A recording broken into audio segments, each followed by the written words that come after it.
자, 5학년 사회 수업 시작하겠습니다. 우리 갑신정변에 대해서 오늘 알아볼 건데 내용이 조금 많아요. 자, 교과서 103쪽에서 105쪽까지의 내용인데 갑신정변을 알기 위해서 필수적으로 알아야 되는 몇 가지 사안들, 교과서에는 안 나오거나 너무 간단하게 언급되어 있는 부분들을 함께 짚으면서 알아보도록 하겠습니다. 자, 지난 시간에 우리 조선의 개항을 알아봤어요. 개항 이후에 흥선대원군은 세력을 잃고 물러나게 됩니다. 고종과 훗날 명성황후로 추정되는 중전 민씨가 직접 정치에 뛰어드는 친정에 들어가게 되죠. 고종과 민비는 서양 열강들과 연이은 불평등 조약을 맺으며 개화를 준비하는데, 이 과정에서 조선 조정은 어윤중, 김윤식, 김홍집, 민비를 중심으로 하는 온건개화파와 박영효, 서광범, 서재필, 김옥균을 중심으로 하는 급진개화파가 개항과 개화를 반대하던 척화파를 숙청하고 정치의 전면에 나서게 됩니다. 자, 온건개화파들은 개혁의 모델을 청나라로 삼았습니다. 청나라는 양무운동이라고 해서 군사 부분하고 과학기술 부분에서만 부분적 개화를 추진했어요. 온건개화파의 주장은 성리학을 유지하되 이런 부분들만 개화를 하자, 이런 주장이고요. 급진개화파는 일본의 메이지 유신을 모델로 하고 있습니다. 일본의 메이지 유신은 말 그대로 사회 모든 제도와 체제를 바꿔버린 개혁이었습니다. 급진개화파는 일본의 메이지 유신을 바탕으로 조선도 그렇게 변해야 된다라고 주장을 하는 거고요. 온건개화파는 청나라의 양무운동처럼 변해야 된다라고 주장을 한 겁니다. 자, 그리고 오늘 수업 중에 제가 명성황후를 민비라고 표현할 겁니다.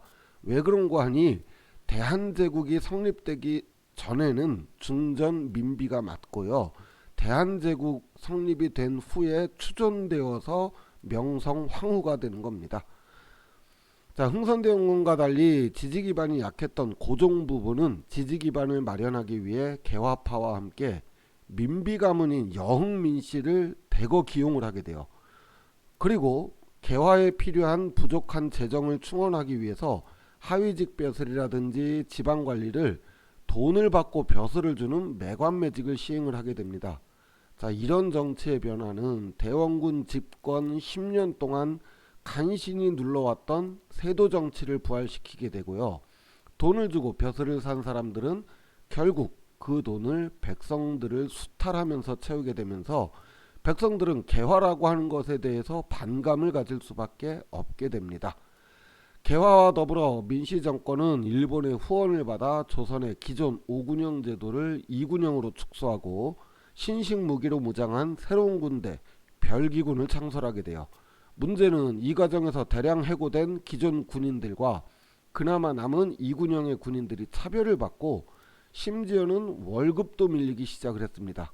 그러다가 6개월이나 밀린 월급을 1개월치 먼저 쌀로 대신 주게 되는데, 모래와 겨가 반 이상 섞인 쌀로 지급을 하게 됩니다. 자, 이에 화가 난 기존의 군인들은 대원군을 찾아가 대원군과 함께 난을 일으켜서 별기군을 몰아내고 일본 공사를 습격하여 불태워버립니다.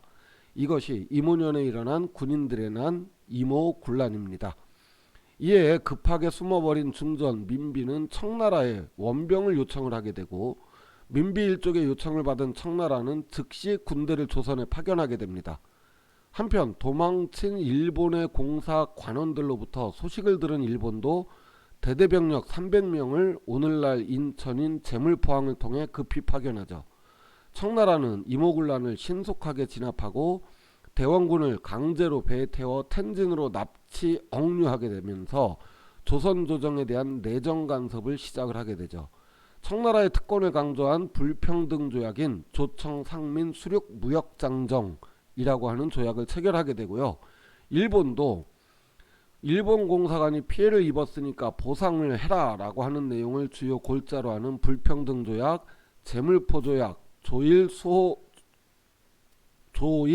조규 속약 그 조약 이름들이 좀 어렵죠. 예, 요것들을 체결을 하게 됩니다. 이로써 조선은 다시 민씨 일가가 집권을 하지만 청나라와 일본 두 군데가 주둔하면서 심각한 내정 간섭을 받는 상황에 빠지게 되죠.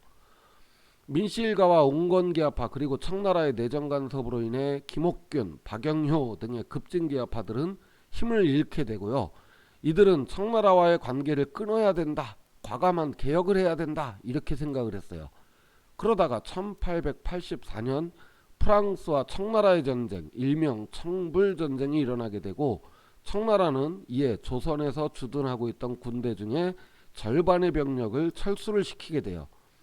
그러자 일본은 닥개조의 일본 공사로 하여금 급진계합파와 접촉을 해서 쿠데타와 개혁을 지지할 약속을 하게 됩니다.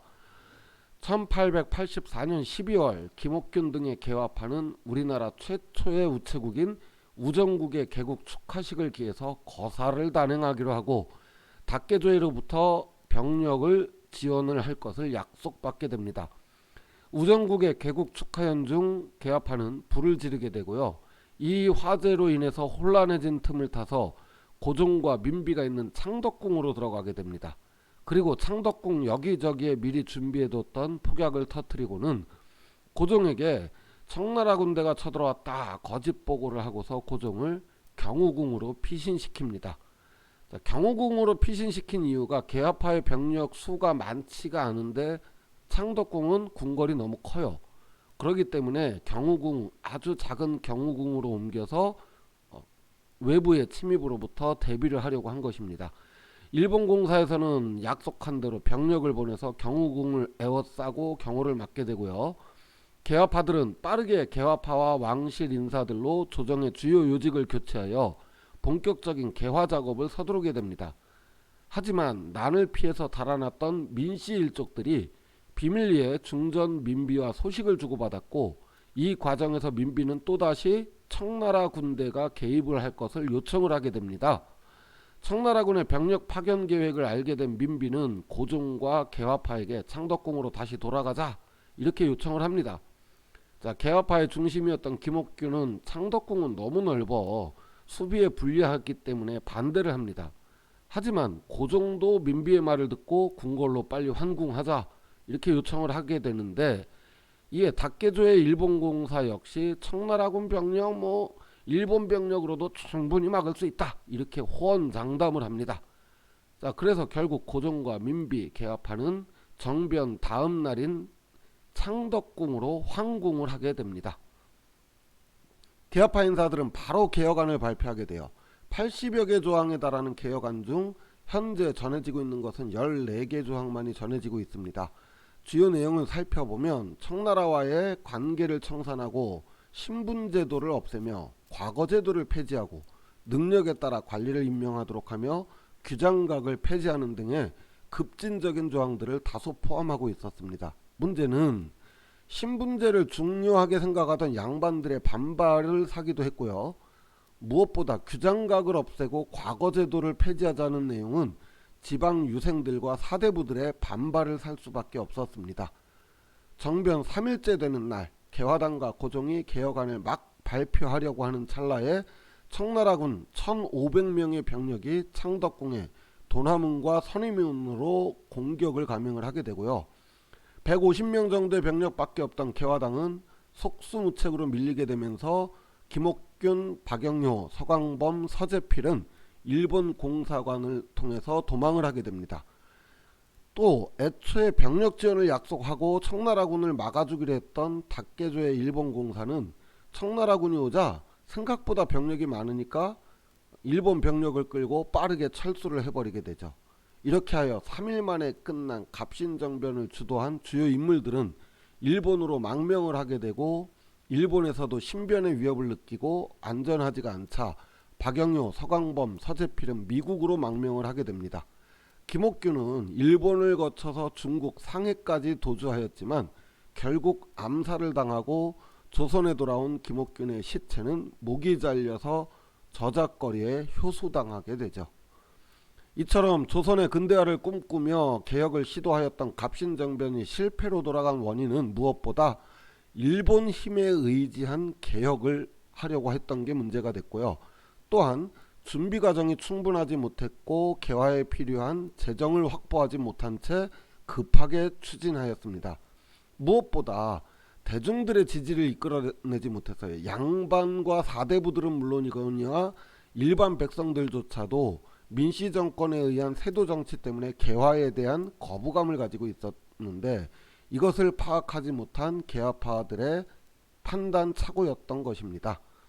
자, 오늘 배운 내용 간단하게 정리해 볼게요. 개항 이후에 흥선대원군이 실각하고 고종과 민비가 정치를 시작을 했고요. 조선은 청나라의 양무운동을 따라하자라고 하는 온건개화파, 일본의 메이지 유신을 따라하자라고 하는 급진개화파로 나뉘었다가 별기군이 조직되면서 기존 군인들이 부당한 대우를 받게 되자 이모군란이 일어나고 이 이모군란을 진압하기 위해 청나라 군대와 일본의 군대가 조선으로 들어옵니다. 급진개화파는 일본의 힘을 빌려서 혁명을 통해 개혁하고자 갑신정변을 일으켰으나 3일 만에 진압이 되면서 조선의 개화는 더욱 더디게 되었습니다. 자, 여기까지가 오늘 내용이고요. 다음 시간에는 동학 농민운동에 대해서 알아보도록 하겠습니다. 자, 수고하셨습니다. 안녕.